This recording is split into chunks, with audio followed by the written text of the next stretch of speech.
Hello students, आज के video में हम पार्ट 10 सुनीता की पहिया कुर्सी को समझेंगे। ये उन लोगों के लिए फ़ायदेमंद है जो अपना काम टाइम से करना चाहते हैं, अपना होमवर्क टाइम से करना चाहते हैं, क्योंकि ये एक बहुत ही मोटिवेशनल कहानी है।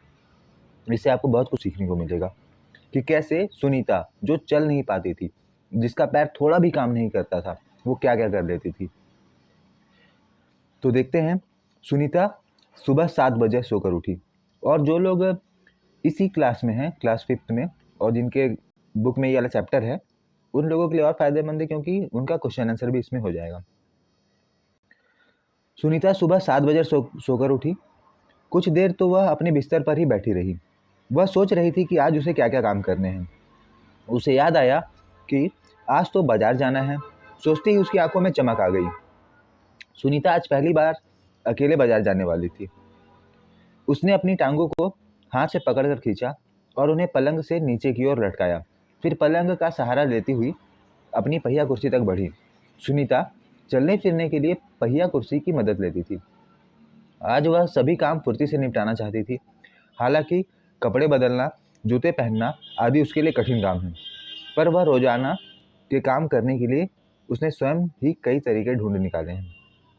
अब जिसके पास पैर नहीं है ना, वो भी सोच रहा है कि आज मैं बाजार जाऊंगा, ये काम करूंगा, इतना सारा काम मैं निपटाऊंगा आज, और खुशी से। लेकिन एक हम हैं जो कोई सा काम हमको बोल दिया जाए तो हमारा मूड थोड़ा सा उदास हो जाता है, अरे हमको ये काम करना पड़ेगा, है ना। तो ये ठीक। अब आगे क्या होता है, 8 बजे तक नहा धोकर तैयार हो गई।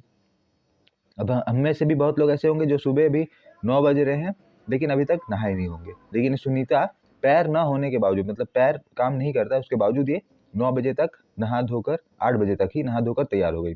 माँ ने मेज पर नाश्ता लगा दिया था। माँ अचार की बोतल पकड़ाना, सुनीता ने कहा। अब सुनीता को अचार खाना था। यहाँ बैठी हुई है सुनीता। अब इसने बोला, मम्मी अचार पकड़ाओ। तो मम्मी ने कहा, अलमारी में रखी है, ले लो। ठीक है। माँ ने रसोई से जवाब दिया।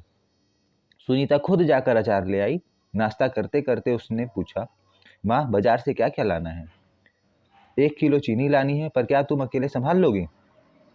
पक्का, सुनीता ने मुस्कुराते हुए कहा। और हमको कोई बोल दे कि ये वाला काम कर दो तो हम थोड़ा सा सोचने लगते हैं, अरे क्या करूं। सुनीता को सड़क की जिंदगी देखने में मजा आता है। चूंकि आज छुट्टी है इसलिए हर जगह बच्चे खेलते हुए दिखाई दे रहे हैं। सुनीता थोड़ी देर रुककर उन्हें रस्सी कूदते, गेंद खेलते देखती रही। वह थोड़ी उदास हो गई। वह भी उन बच्चों के साथ खेलना चाहती थी। खेल के मैदान में उसे एक लड़की दिखी जिसकी माँ उसे वापस लेने आई थी। दोनों एक दूसरे को टुकुर टुकुर देखने लगे। अब आप भी कभी खेलने जाते हो तो आपके घर वाले आ जाते हैं बुलाने, चलो घर चलो, है ना। तो वैसे ही इस लड़की को उसकी मम्मी बुलाने आ गई थी। और सुनीता जब बच्चे को खेलते हुए देख रही थी तो इसका भी मन कर रहा था कि मैं भी खेलूंगी, लेकिन वो थोड़ा उदास हो गई। अब क्यों उदास हो गई ये आपको पता चल गया होगा। फिर सुनीता को एक लड़का दिखा। उस बच्चे को बहुत सारे बच्चे छोटू छोटू बुलाकर चिढ़ा रहे थे। उस लड़के का कद बाकी बच्चों से बहुत छोटा था। सुनीता को यह सब बिल्कुल अच्छा नहीं लगा। अब ये देखो, छोटा लड़का है, इसको ये लोग कैसे चिढ़ा रहे हैं, इसका तो बहुत जीभ ही बाहर आ गया है, इसका तो दांत ही नहीं है। रास्ते में कई लोग सुनीता को देखकर मुस्कुराए, जबकि वह उसे जानती तक नहीं थी। पहले तो वह मन ही मन खुश हुई, परंतु फिर सोचने लगी, ये सब लोग मेरी तरफ भला इस तरह क्यों देख रहे हैं, है ना। जब हम में से भी बहुत लोग हैं जिनको बहुत लोग चिढ़ाते हैं, तो हमें उनका परवाह नहीं करना है। बोलने दो बोलने वाले को, 1 दिन बोलेगा, 2 दिन बोलेगा, उसे कोई इग्नोर कर दो या फिर कंप्लेन कर दो। खेल के मैदान वाली छोटी लड़की सुनीता को दोबारा कपड़ों की दुकान के सामने दिखी। अब ये जो लड़की है ना, वो दोबारा से दिखी कपड़े की दुकान के सामने अपनी मम्मी के साथ। उसकी माँ कुछ कपड़े देख रही थी।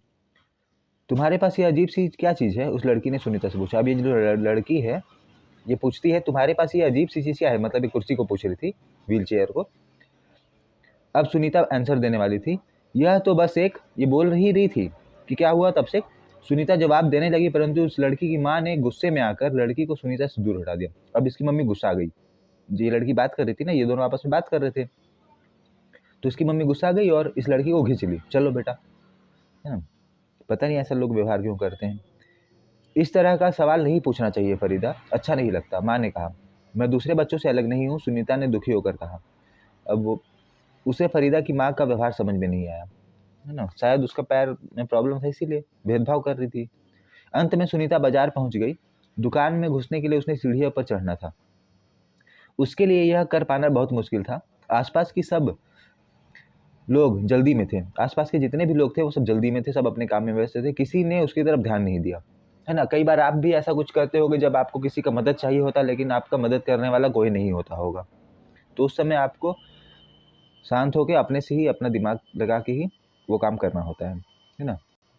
लेकिन इसमें सुनीता का मदद करने के लिए अमित आ गया। अभी अमित कौन है? वही छोटा लड़का जिसको सब छोटू छोटू कहकर बुलाते थे। बोलता है, मैं अमित हूँ, क्या मैं तुम्हारी कुछ मदद करूँ? तो ये बोलती है, मेरा नाम सुनीता है। सुनीता ने राहत की सांस ली और मुस्कुराकर बोली, पीछे की पैडल को पैडल को पैर से जरा दबाओगे? तो पैडल को दबाने के लिए बोली वो, तब चक्का थोड़ा आगे बढ़ेगा, है ना? ये हेल्प किया उसका, है ना? तो वो ऊपर तक पहुंचा दिया अमित उसको, ठीक है। फिर यहाँ देखो चित्र में सब भीड़ भाड़ इलाका है, सब एक दूसरे में अपने अपने कामों में व्यस्त हैं, लेकिन ये अमित और सुनीता एक दूसरे का हेल्प करके आगे बढ़ रहे हैं।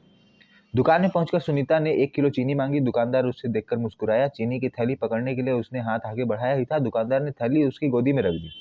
मतलब वो सोचा ये लड़की क्या करेगी, इसका गोदी में रख देता हूँ। सुनीता ने गुस्से में कहा, मैं भी दूसरों की तरह खुद अपने आप सामान ले सकती हूँ।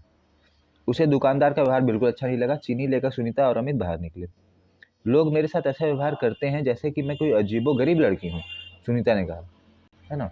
अजीबो गरीब तो नहीं है। अब क्या बोलता है अमृत, शायद तुम्हारी पहिया कुर्सी के कारण ही वे ऐसा व्यवहार करते हैं। मैं पैरों से चल ही नहीं सकती, इस पहिया कुर्सी के पहियों को घुमाकर ही मैं चल फिर पाती हूँ, लेकिन फिर भी मैं दूसरे बच्चों से अलग नहीं हूँ।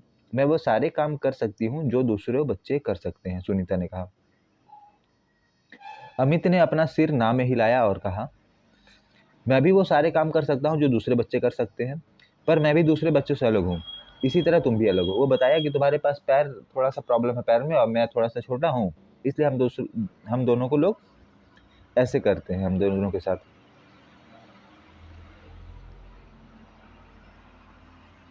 सुनीता कुछ सोचने लगी।